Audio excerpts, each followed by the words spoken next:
প্রত্যাশা ভোটের মাধ্যমে তাদের প্রতিনিধি নির্বাচন করা, সেই দিক থেকে যেন যোজন মাইল দূরে বর্তমান সরকার। এই মধ্যে অপশক্তি যারা যে ভোটের মাধ্যমে তাদের পক্ষে জনগণের রায় অর্জন করা সম্ভব নয়, সেই অপশক্তি গণতন্ত্রকে বিনষ্টের জন্য নানাভাবে ষড়যন্ত্র এবং চক্রান্ত করছে। পালিয়ে গেলেও এখনো পর্যন্ত বাংলাদেশের রক্তপাত হচ্ছে, খুন হচ্ছে, খুন হচ্ছে, নানা ধরনের অপকর্ম শুরু হয়েছে। গত পরশু আপনারা দেখেছেন গোপালগঞ্জে কিভাবে ফ্যাসিস্টের দালালরা সেখানে 4 লোকের নির্মমভাবে হত্যা করেছে।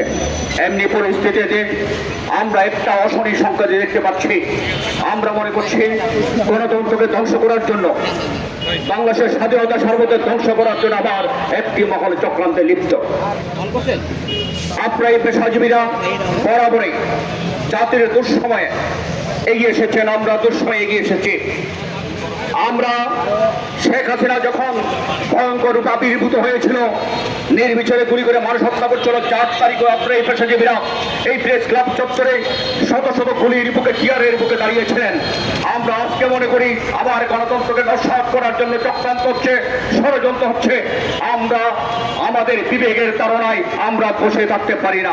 তাই আজকে আমরা সম্মিলিত পেশাজীবী পরিষদ আজকের এই সমাবেশ থেকে সকল ধরনের নৈরাজ্য বন্ধ করার জন্য আজকে আমরা সমবেত হয়েছে। আজকে আমাদের এখান থেকে আমরা আহ্বান জানাবো, গণতন্ত্র বিনষ্টের কোন পায়তারা চক্রান্ত সম্মিলিত পেশাজীবী পরিষদ বরদাস্ত করবে না, জনগণকে সাথে নিয়ে সেটা প্রতিহত করবে। আজকে এই সমাবেশ থেকে আমরা সুস্পষ্টভাবে জানাবো যে আমরা অবিলম্বে গণতন্ত্রের পূর্ণ স্বাদ পেতে চাই। আমরা আমাদের ভোটাধিকার প্রয়োগ করতে চাই। আমরা একটা নির্বাচিত সরকার চাই, যে সরকারের মাধ্যমে এসব অপকর্মগুলো আমরা মোকাবেলা করব এবং দেশে যেই সংস্কারের প্রয়োজন সেই কাঙ্ক্ষিত সংস্কার আমরা করব। এই লক্ষ্যে আজকের এই সমাবেশ। শুরুতে জাহিদ ভাই সূচনা বক্তব্য রাখবেন। এরপর আমরা আজকেও আপনারা জানেন আজকের এই সমাবেশটা আমরা খুব ছোট করব। এরপর আমাদের একটা প্রতিবাদ মিছিল হবে, মৌন মিছিল, তার মধ্যে শুক্রবার আমরা শেষ করব। এখন কিছু জাহিদ ভাই শুরুতে